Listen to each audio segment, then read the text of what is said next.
سلام على ساكن الكربلاء، سلام على زينة المرتضى، سلام عليك اضطراب الهدى، حسين يا حسين. رحم الله من قرأ الفاتحة. لا حول ولا قوة إلا بالله العلي العظيم. أعوذ بالله من الشيطان الرجيم. بسم الله الرحمن الرحيم. الحمد لله رب العالمين والعاقبة للمتقين، والصلاة والسلام على أشرف الأنبياء والمرسلين، سيدنا ونبينا وشفيع ذنوبنا وحبيب قلوبنا وطبيب نفوسنا، مولانا مولى الثقلين جد الحسن والحسين أبي القاسم محمد وآله الطيبين الطاهرين المعصومين المظلومين. أما بعد، فقد قال رسول الله صلى الله عليه وسلم: بسم الله الرحمن الرحيم. زينوا مجالسكم لذكر علي، لأن ذكره ذكري ذكري ذكر الله وذكر الله تعالى.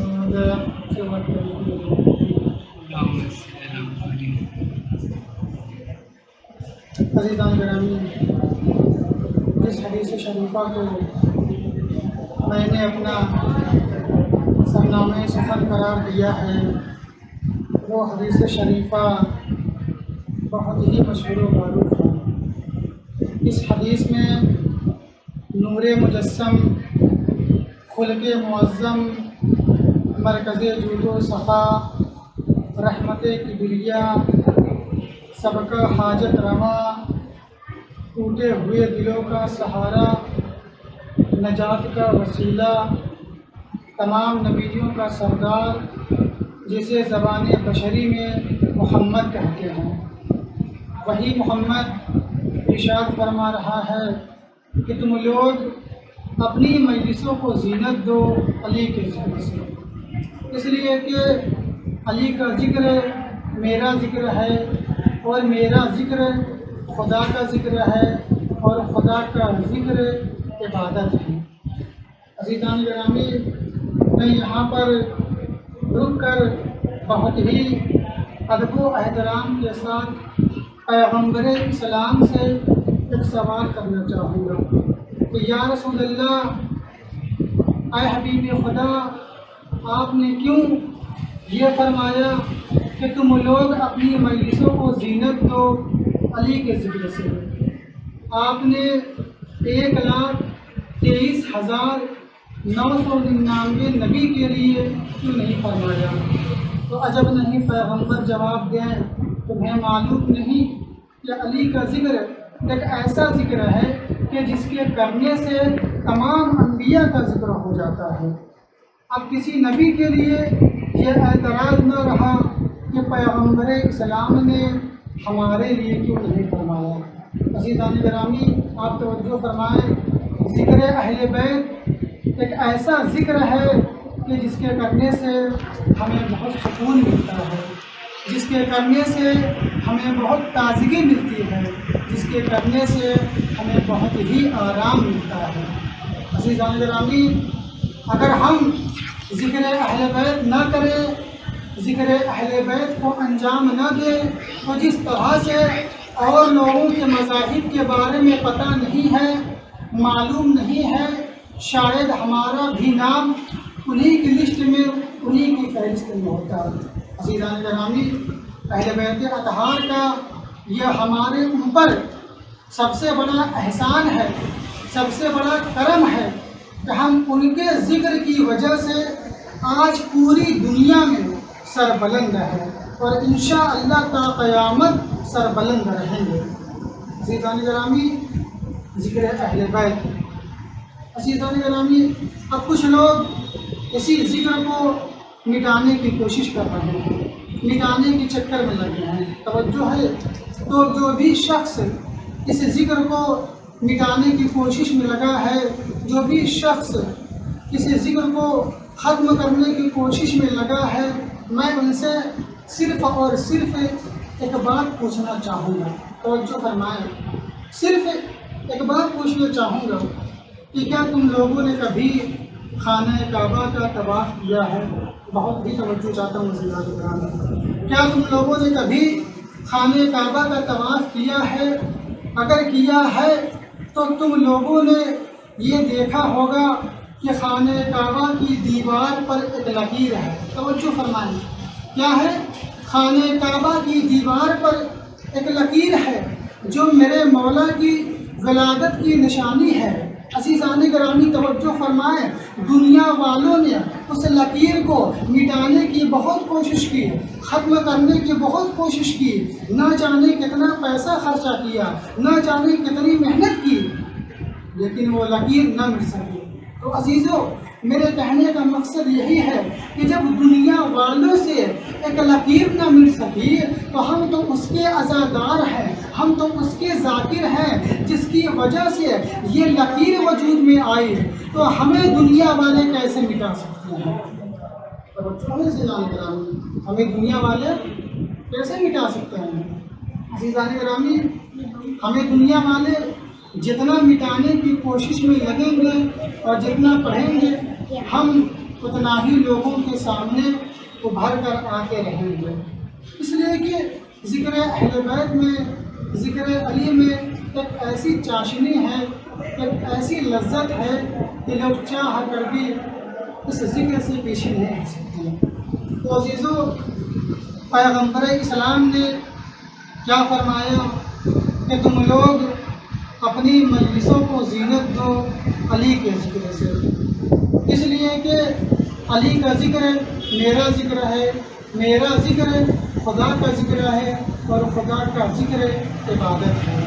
عزیزان گرامی، کبھی پیغمبر اسلام نے یہ فرمایا النظر الی وجہ علی عبادت، کہ علی کے چہرے کی طرف دیکھنا عبادت ہے، توجہ ہے۔ اس کے بعد پیغمبر اسلام نے کیا فرمایا کہ ذکر علی عبادت، کہ علی کا تذکرہ کرنا، علی کا ذکر کرنا عبادت ہے۔ عزیزان گرامی، میں بہت ہی ادب و احترام کے ساتھ پیغمبر اسلام کی خدمت میں ایک سوال کرنا چاہوں گا کہ یا رسول اللہ، اے حبیب خدا، اگر کوئی ایسا وقت آ جائے جیسا کہ چل رہا ہے، کوئی ظالم حکومت آ جائے، کوئی جابر حکومت آ جائے، اور آنے کے بعد ذکر علی پہ، ذکر اہل بیت پہ پابندی لگانا شروع کر دے، تو اس وقت کے لوگ کیسے علی کا ذکر کریں گے، علی کی عبادت کریں گے؟ تو پیغمبر اسلام نے فوراً ان کو جواب دیا کہ حب علی عبادت، علی کی محبت عبادت ہے۔ اگر تم لوگ علی کی محبت کو اپنے دل میں رکھو گے، گویا تب بھی تم علی کی عبادت کر رہے ہو اور ان کا ذکر کر رہے ہو، توجہ ہے۔ یعنی پیغمبر اسلام نے دنیا والوں کو یہ بتا دیا، یہ پیغام دے دیا، یہ میسج دے دیا کہ دنیا والے ہر چیز پر پابندی لگا سکتے ہیں، توجہ چاہتا ہوں، دنیا والے ہر چیز پر پابندی لگا سکتے ہیں لیکن ہماری محبت پر نہیں۔ ارے جس کے دل میں ہماری محبت ہوگی وہ سولی پہ چڑھ جائے گا، تب بھی ذکر علی کرتا ہوا نظر آئے گا، توجہ ہے، سولی پہ چڑھ جائے گا تب بھی ذکر علی اور ذکر اہل بیت کرتا ہوا نظر آئے گا۔ عزیزان گرامی، کون سولی پہ چڑھا پتہ ہے آپ کو، اور کس کی محبت میں سولی پہ چڑھا؟ عزیزان گرامی، جناب میثم تمار سولی پہ چڑھے، وہ بھی کس کی محبت میں؟ عشق اہل بیت میں، عشق علی میں سولی پہ چڑھے، لیکن کبھی بھی حق بیانی سے پیچھے نہیں ہٹے۔ عزیزان گرامی، جناب میثم تمار کون تھے؟ مولا کائنات کے صحابی تھے، توجہ ہے، عاشقوں میں سے تھے۔ عزیزان گرامی، تمار کہتے ہیں کھجور بیچنے والے کو، توجہ فرمائیں۔ عزیزوں، جس طرح سے جناب میثم تمار مولا کائنات سے محبت کرتے تھے، اسی طریقے سے مولا کائنات بھی جناب میثم تمار سے بہت محبت کرتے تھے۔ عزیزان گرامی، کیا جناب میثم تمار کی کوئی بہت بڑی دکان تھی کھجور کی یا کوئی بہت بڑی فیکٹری تھی؟ نہیں عزیزوں، ایک سادہ انسان تھے، ایک ٹھیلے پہ چند کھجوریں بیچا کرتے تھے، کچھ کھجوریں بیچا کرتے تھے، لیکن مولا کائنات کے بہت بڑے عاشق تھے۔ عزیزان گرامی، مولا کائنات کی محبت کا تقاضا دیکھیے، کس قدر مولا کائنات جناب میثم تمار سے محبت کرتے تھے۔ آپ اس سے اندازہ لگائیے کہ جب بھی مولا کائنات مسجد کوفہ کی طرف جاتے تھے تو اس وقت لوگوں سے پوچھتے تھے کہ کیا تم لوگوں نے میثم تمار کو دیکھا ہے؟ توجہ ہے، کیا تم لوگوں نے میثم تمار کو دیکھا ہے؟ تو لوگ کہتے تھے اے شیر خدا، اے علی مرتضیٰ مسجد کوفہ کے باہر کھڑے ہوں گے اور وہیں پر کھجور بیچ رہے ہوں گے۔ عزیزان گرامی، میں یہاں پر ایک سوال کرنا چاہوں گا، کیا مولا کائنات کو ظاہری اعتبار سے یا باطنی اعتبار سے جناب میثم تمار کے بارے میں معلوم نہیں ہے کہ میثم تمار کہاں پر ہیں؟ توجہ ہے، نہیں عزیزو، نہیں عزیزو، مولا کائنات کو جناب میثم تمار کے بارے میں معلوم ہے، توجہ ہے، لیکن لوگوں سے پوچھ کر یہ اظہار کرنا چاہتے ہیں کہ اے لوگوں دیکھو مجھے میثم تمار سے کس قدر محبت ہے۔ توجہ ہے، کس قدر محبت ہے۔ یہ ہے مولا کائنات کی جناب میثم تمار سے محبت ہے۔ عزیزان گرامی، بہرحال مولا کائنات جناب میثم تمار کی دکان پہ جاتے ہیں۔ اب جیسے ہی پہنچتے ہیں جناب میثم تمار کہتے ہیں کہ یا شیر خدا، اے علی مرتضیٰ، آپ میری دکان پہ چند منٹ کے لیے کھڑے ہو جائیے، میں ابھی ایک کام کر کے آتا ہوں۔ عزیزان گرامی توجہ فرمائیں، یہاں پر میثم کس سے کہہ رہے ہیں؟ مولا کائنات سے، امام المتقین سے، خلیفۃ المسلمین سے۔ اس وقت مولا کائنات کے پاس ظاہری خلافت بھی ہے، ان سے کہہ رہے ہیں، کون؟ میثم تمار، کیا آپ میری دکان پر چند منٹ کے لیے بیٹھ جائیے۔ عزیزان گرامی، میں آپ سے ایک سوال کروں، اگر کوئی کسی کا امام ہو، کوئی کسی کا مولا ہو، اگر کسی کے پاس خلافت ہو، کسی کے پاس حکومت ہو، اور اگر کوئی شخص اس سے یہ کہے کہ آپ میری دکان پہ چند منٹ کے لیے بیٹھ جائیے، میں ابھی آتا ہوں، تو انہیں کیسا محسوس ہوگا؟ اسے کیسا محسوس ہوگا؟ امام کو چھوڑیے عزیزو، اگر یہی جملہ کوئی شخص کسی آیت اللہ سے کہہ دے تو وہ کیسا محسوس کریں گے؟ ان کو بھی چھوڑیے، اگر کوئی شخص یہی جملہ ہم جیسے مولوی سے کہہ دے کہ آپ میری دکان پر چند منٹ کے لیے بیٹھ جائیے، میں ابھی آتا ہوں۔ عزیزان گرامی توجہ فرمائے، اگر کوئی ہم جیسا مولوی ہوگا تو یہی جواب دے گا کہ میرے پاس اتنا ٹائم ہے کہ میں اپنا کام چھوڑ کر تمہارے کام کو انجام دوں۔ توجہ ہے، کیا کہے گا؟ میں اپنا کام چھوڑ کر تمہارے کام کو انجام دوں۔ عزیزان گرامی، مولا کائنات نے کچھ نہیں کہا، یہ نہیں کہا کہ اے میثم تمہیں پتہ نہیں ہے میں کون ہوں، میں تمہارا امام ہوں، میں تمہارا مولا ہوں، میں تمہارا آقا ہوں، خلیفۃ المسلمین ہوں، اور میرے پاس اس وقت ظاہری خلافت بھی حاصل ہے۔ لیکن عزیزو، مولا کائنات نے کوئی بھی ایسا جملہ نہیں کہا۔ کیا کہا؟ ٹھیک ہے میثم، جلدی جانا اور جلدی آنا۔ عزیزان گرامی دیکھیے، مولا کائنات ایک طرح سے جناب میثم تمار کو نصیحت بھی کر رہے ہیں اور ادب بھی سکھا رہے ہیں کہ اے میثم، اگر تم کسی کے حوالے کوئی کام چھوڑ کر بھی جاؤ تو اس قدر دیر نہ کر دو کہ سامنے والا تھک جائے، سامنے والا خستہ ہو جائے۔ کچھ نہیں کہا، کہا ٹھیک ہے میثم، جلدی جانا اور جلدی آنا۔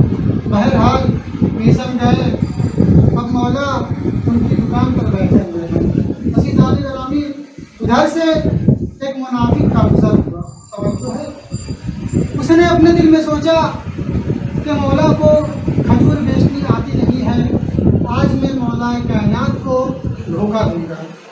عزیزان گرامی، وہ شخص مولا کی خدمت میں آتا ہے اور آنے کے بعد کہتا ہے کہ مولا ایک درہم میں کتنی کھجوریں آتی ہیں؟ مولا نے کہا اب تک تو کتنی لیتا رہا؟ اس نے کہا مولا ایک درہم میں کتنی کھجوریں آتی ہیں؟ مولا کائنات نے کہا ٹھیک ہے، درہم یہاں رکھ اور کھجور لے جا۔ اتفاق سے اس منافق کے پاس درہم کھوٹا تھا، میں کہوں گا اس درہم کو چھوڑیے، وہ منافق خود ہی کھوٹا تھا۔ توجہ ہے؟ بہرحال وہ شخص کھجور لے کر بہت ہی شان و شوکت کے ساتھ اپنے گھر لے گیا۔ عزیزان گرامی، ایک بات کہہ دوں، جس کی کہیں نہیں چلتی وہ شخص اپنے گھر پہ بہت چلانے کی کوشش کرتا ہے، خاص کر بیوی کے سامنے کہ میں نے باہر اس کام کو انجام دیا، اس کام کو انجام دیا۔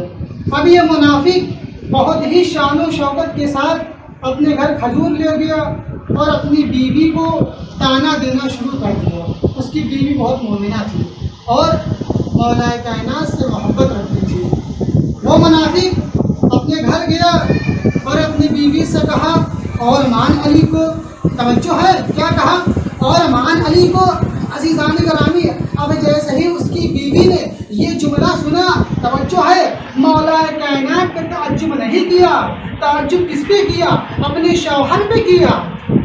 عزیزان گرامی، اس کی بیوی نے پوچھا کیا ہوا، کیا بات ہے، کیوں ایسا کہہ رہے ہو کہ اور مان علی کو؟ اس منافق نے کہا کہ میرے پاس ایک درہم تھا، وہ بھی کھوٹا تھا، کہیں چل نہیں رہا تھا، مولا کی خدمت میں گیا اور جانے کے بعد کسی سے چند کھجوریں لے آیا ہوں اور ان کو پتہ بھی نہیں چلا، لہٰذا میں نے تمہارے مولا کو دھوکہ دیا ہے۔ توجہ فرمائے، اب جیسے ہی اس کی بیوی نے یہ جملہ سنا، کہا ایسی بات ہے؟ اس منافق نے کہا ہاں ایسی بات ہے۔ اس کی بیوی نے کہا اگر ایسی بات ہے تو کھجور کھا کے دیکھ۔ توجہ فرمائے، اس نے کیا کہا؟ اس کی بیوی نے اگر ایسی بات ہے تو کھجور کھا کے دیکھ۔ عزیزان گرامی، اب جیسے ہی اس منافق نے کھجور کھانا شروع کیا، قے کرنا شروع کر دیا، توجہ ہے، اب اس کی بیوی نے اس کی طرف مخاطب ہو کر کہا اب بتا تو نے کس کو دھوکہ دیا ہے؟ توجہ ہے، تو نے کس کو دھوکہ دیا ہے؟ عزیزو، اب جناب میثم تمار دکان پر آئے اور آنے کے بعد مولا سے کہتے ہیں کہ اے شہر خدا، اے علی مرتضیٰ، آپ نے میرے جانے کے بعد کوئی سودا کیا؟ اس نے کہا ہاں، ایک درہم کا سودا کیا ہے، یہیں پڑا ہے، دیکھ لو، اٹھا لو۔ عزیزان گرامی، اب جیسے ہی جناب میثم تمار نے درہم دیکھا، کہا مولا یہ درہم تو کھوٹا ہے۔ کہا میثم ابھی تمہارا ایمان تازہ ہو جائے گا۔ عزیزان گرامی، جناب میثم تمار ایمان تو رکھتے ہی تھے، مولا کائنات نے کہا ابھی تمہارے ایمان میں اور تازگی ہوگی۔ عزیزان گرامی، وہ منافق مولا کے پاس آیا اور آنے کے بعد کہتا ہے کہ اے مولا، آپ نے مجھے کھجوریں خراب دی ہے۔ اب جیسے ہی مولا کائنات نے یہ سنا، کہا تیرا سکہ کیسا تھا؟ توجہ ہے، کیا کہا؟ تیرا سکہ کیسا تھا؟ عزیزان گرامی، اب جیسے ہی اس منافق نے یہ جملہ سنا، کہا اے مولا، کیا آپ نے دیکھ لیا تھا کہ میرا سکہ کیسا تھا؟ ایک مرتبہ مولا نے کہا جو دیکھ کر بتائے وہ علی نہیں۔ توجہ ہے، مولا نے کیا فرمایا؟ جو آنکھوں سے دیکھ کر کسی چیز کو بتائے وہ علی نہیں۔ بہرحال اس منافق نے چاہا کہ خراب کھجور کو اچھی کھجور میں ملائے۔ جناب میثم تمار بغل میں کھڑے تھے، کہا اے شخص، خراب کھجور کو اچھی کھجور میں نہ ملا۔ عزیزان گرامی، اب جیسے ہی جناب میثم تمار نے اس منافق سے یہ جملہ کہا، مولا نے کہا میثم صبر کرو، میثم صبر کرو۔ میثم نے کہا مولا میں سمجھا نہیں۔ ایک مرتبہ مولا کائنات نے کہا اے میثم سنو، جب تک کھجوریں اس کے ہاتھ میں ہے خراب ہے۔ بہت توجہ چاہتا ہوں، مولا نے کیا فرمایا؟ اے میثم سنو، جب تک کھجوریں اس کے ہاتھ میں ہے خراب ہے، جیسے ہی ہمارے پاس آئیں گی پہلے جیسے ہو جائیں گے۔ بہرحال اس نے کھجور رکھ دیا اور چلا دیا اور مولا کائنات کے سامنے شرمندہ بھی ہو گیا۔ عزیزان گرامی، یہ کون تھے؟ جناب میثم تمار، جو مولا کائنات سے بہت ہی عشق رکھتے تھے، اور مولا کائنات بھی جناب میثم تمار سے بہت ہی عشق رکھتے تھے۔ عزیزان گرامی، مولا کائنات اس قدر جناب میثم تمار سے محبت کرتے تھے کہ مولا کائنات ہر بات جناب میثم تمار کو بتاتے تھے، یہاں تک بتایا کہ اے میثم، ہماری محبت میں، ہمارے عشق میں، ہماری ولایت کے جرم میں تمہاری زبان کاٹی جائے گی، تمہاری انگلی کاٹی جائے گی، تم کو سولی پہ چڑھایا جائے گا۔ اب جیسے ہی جناب میثم تمار نے سنا، کہا مولا کتنی بار مجھے سولی پہ چڑھایا جائے گا؟ توجہ ہے، کتنی بار مجھے سولی پہ چڑھایا جائے گا؟ مولا کائنات نے کہا ایک بار۔ میثم نے کہا مولا فقط ایک بار؟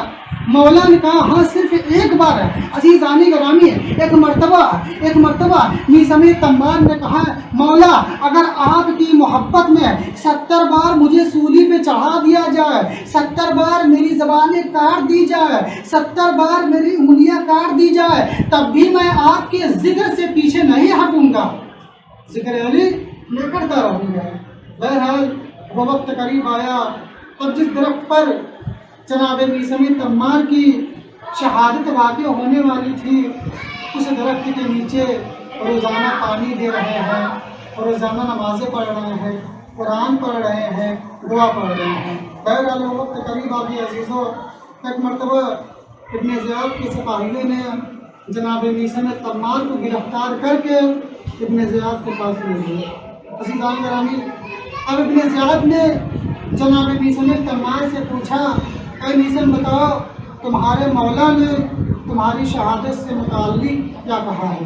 توجہ ہے، ایک مرتبہ جناب میثم تمار نے کہا اے ابن زیاد، میرے مولا نے کہا ہے کہ میری محبت میں، میرے عشق میں، میری ولایت کے جرم میں تمہاری زبان کاٹی جائے گی، تمہیں سولی پہ چڑھایا جائے گا، تمہاری انگلیاں کاٹی جائیں گی۔ توجہ ہے، اب جیسے ہی ابن زیاد نے سنا، کہا اے میثم اب میں تمہارے مولا کے قول کو جھوٹا ثابت کروں گا۔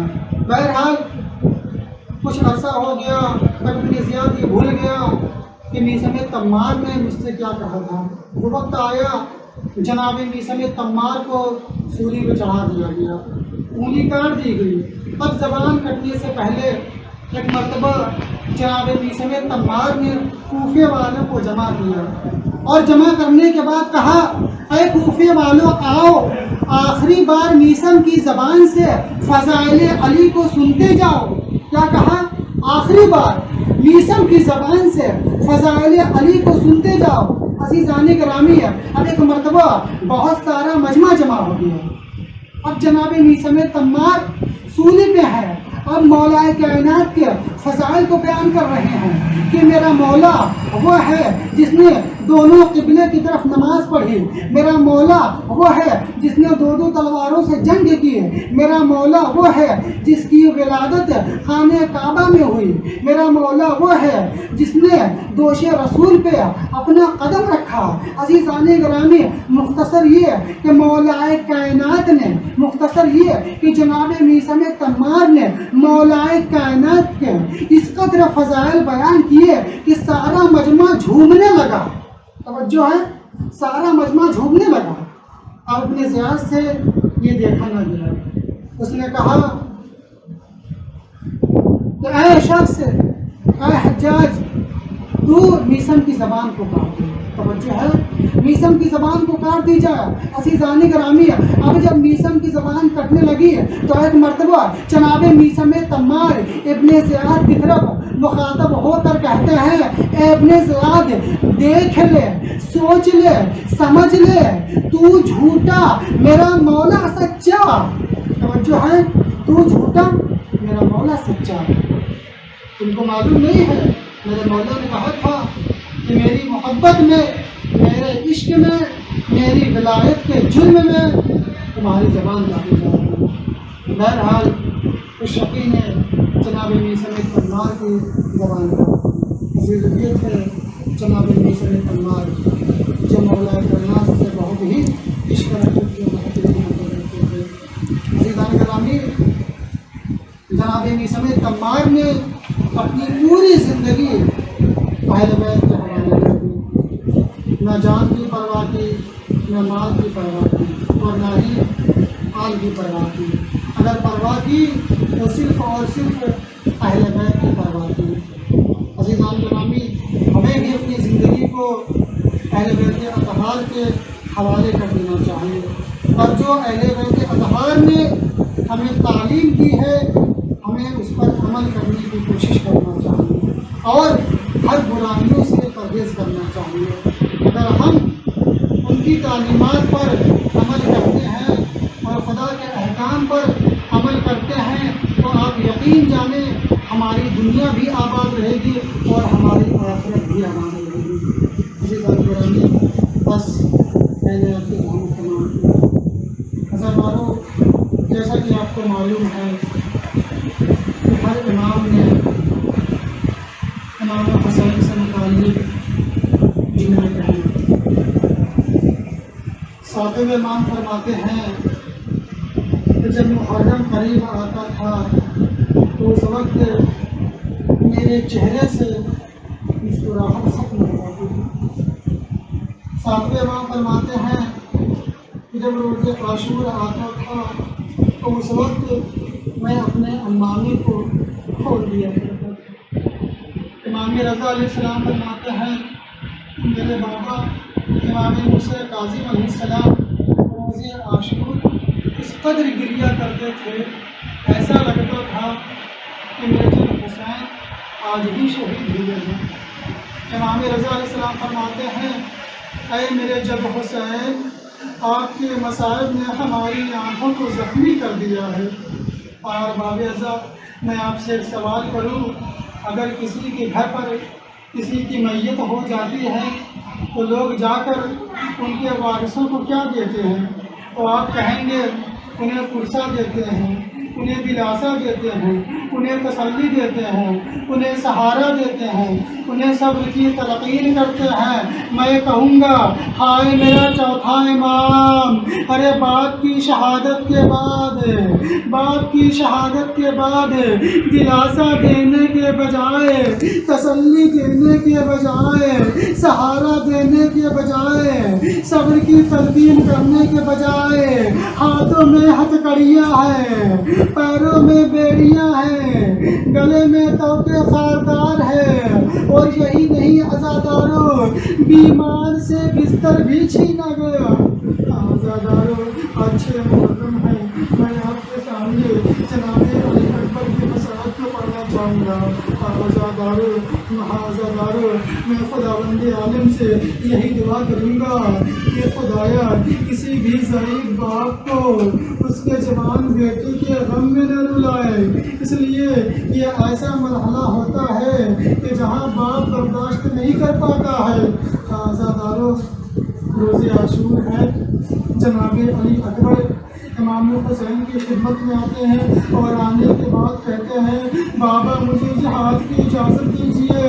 اب جیسے ہی جناب علی اکبر نے یہ کہا، امام حسین نے کہا بیٹا میری طرف سے اجازت ہے، لیکن جاؤ ذرا اپنی پھوپھی زینب سے اجازت لے لو، اس لیے کہ آپ کی پھوپھی نے آپ کو بہت ہی ناز سے پالا ہے۔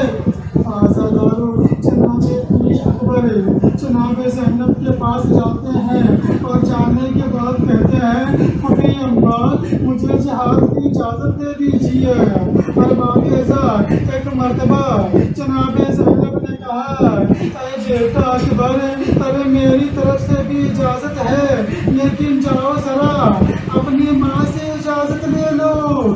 عزادار، میں یہاں پر رک کر آپ سے ایک سوال کرنا چاہوں گا، اگر کسی کا بیٹا گھر پر دیر پر آئے تو گھر والے اس کی ماں کتنا پریشان ہو جاتی ہے، بار بار دروازے پر آئیں گی اور کہیں گی ہائے میرا لال کہاں رہ گیا، ابھی تک گھر پر نہیں آیا، ابھی تک گھر پر نہیں پہنچا۔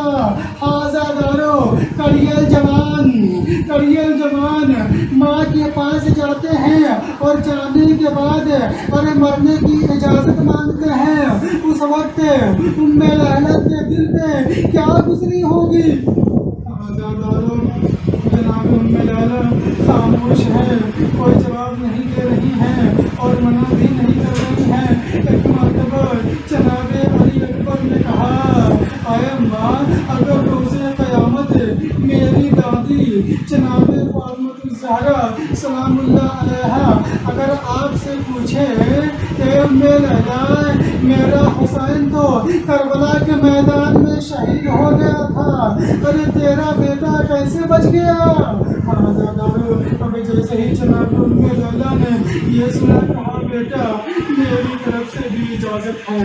آزادارو، اب جناب علی اکبر خیمے میں جاتے ہیں اور جانے کے بعد تمام بیویوں سے آخری ملاقات کرتے ہیں۔ آزادارو، حمید بن مسلم کہتا ہے جیسے ہی جناب علی اکبر خیمے میں گئے ہیں اور باہر آنا چاہتے ہیں تو ایک مرتبہ خیمے کا پردہ اٹھتا ہے، گرتا ہے۔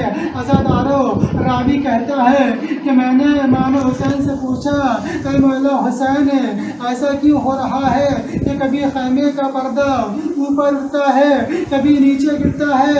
امام حسین نے کہا اے راوی تمہیں معلوم نہیں، جب جناب علی اکبر باہر آنا چاہتے ہیں تو کبھی ام لیلہ لپٹ کر کہتی ہیں، کبھی ام رباب لپٹ کے کہتی ہیں، کبھی زینب لپٹ کے کہتی ہیں، کبھی تمام بہنیں لپٹ کے کہتی ہیں اے علی اکبر ہمیں چھوڑ کے نہ جائے۔ آزادارو، امام حسین خیمے میں جاتے ہیں، جناب علی اکبر کا بازو تھامتے ہیں، باہر لاتے ہیں۔ ہار باب اعظم راوی کہتا ہے کہ میں نے حسین کو دیکھا کہ جناب علی اکبر کو اس طرح خیمے سے باہر لائیں جیسے کسی کے گھر سے کسی کا لاشا برآمد ہو رہا ہے۔ آزادارو، امام حسین نے جناب علی اکبر کو گھوڑے پہ سوار کیا اور کہا بیٹا اکبر جب تک میدان میں رہنا مجھے مڑ مڑ کے دیکھتے رہنا۔ آزادارو، ایک مرتبہ جناب علی اکبر نے گھوڑے کو ایڑ لگائی۔ اب جیسے ہی جناب علی اکبر میدان قتال کی طرف روانہ ہوئے ہیں نا، ایک مرتبہ ضعیف باپ پیچھے پیچھے چلا آ رہا ہے۔ اب جیسے ہی جناب علی اکبر نے مڑ کے دیکھا تو کیا دیکھا کہ ضعیف باپ کمر کو تھامے پیچھے پیچھے چلا آ رہا ہے۔ آزادارو، ایک مرتبہ علی اکبر نے کہا بابا آپ نے تو مجھے رخصت کر دیا تھا، پھر آنے کا سبب کیا ہے؟ امام حسین تڑپ گئے اور کہا بیٹا اکبر اگر آپ جیسا بھی کوئی جوان آپ کا ہوتا تو یہ سوال نہ کرتے۔ آزادارو، جناب علی اکبر میدان قتال میں جاتے ہیں، بہت سے ظالموں کو واصل جہنم کرتے ہیں۔ ایک مرتبہ دوبارہ جناب علی اکبر امام حسین کی خدمت میں آتے ہیں اور آنے کے بعد کہتے ہیں بابا جان پیاس کی شدت پیاس مارے جا رہی ہے۔ آزادارو، اب جیسے ہی امام حسین نے یہ سنا کہا بیٹا اکبر ارے لاؤ اپنی زبان کو میرے دہن میں رکھ دو۔ اب جیسے ہی جناب علی اکبر نے اپنی زبان کو حسین کی زبان میں رکھا، حسین کے دہن میں رکھا، فوراً کھینچ لیا اور کہا بابا ارے مجھ سے زیادہ خشک آپ کی زبان خشک ہے۔ آزادارو، دوبارہ علی اکبر میدان میں جاتے ہیں، لڑتے ایک مرتبہ ایک شقی نے ایسا وار کیا کہ اب جناب علی اکبر گھوڑے پہ سنبھل نہ سکے، ارے زین سے زمین پر آئے۔ آزادارو، جناب علی اکبر نے باپ کو آواز دی بابا مدد کو آئیے۔ آزادارو، اس جملے کا سننا تھا کہ امام حسین کی روشنی ختم ہو گئی، ارے ضعیف باپ کمر کو تھامے کڑیل جوان کے پاس آیا اور کیا دیکھتا ہے کہ کہ جوان بیٹا زمین کربلا پہ ایڑیاں رگڑ رہا ہے. امام حسین نے ایک مرتبہ کیا دیکھا کہ علی اکبر کا ہاتھ سینے کے اوپر ہے. ایک مرتبہ امام حسین نے پوچھا بیٹا اکبر اپنے ہاتھ کو سینے پہ کیوں رکھے ہو؟ حاضر دارو جناب علی اکبر نے کوئی جواب نہیں دیا. اب جیسے ہی امام حسین نے ہاتھ کو ہٹایا کیا دیکھا کہ برچھی کا پھل ہے.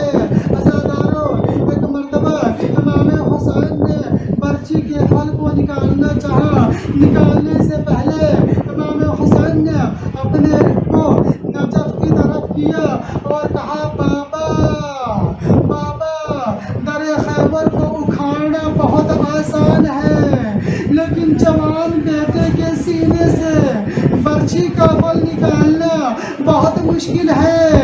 حاضردارو امام نے یہ جملہ کہہ کر ارے جوان بیٹے کے سینے سے برچھی کا پھل نکالا.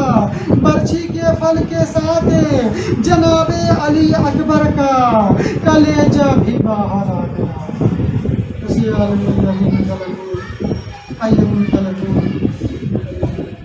انا للہ و انا الیہ راجعون.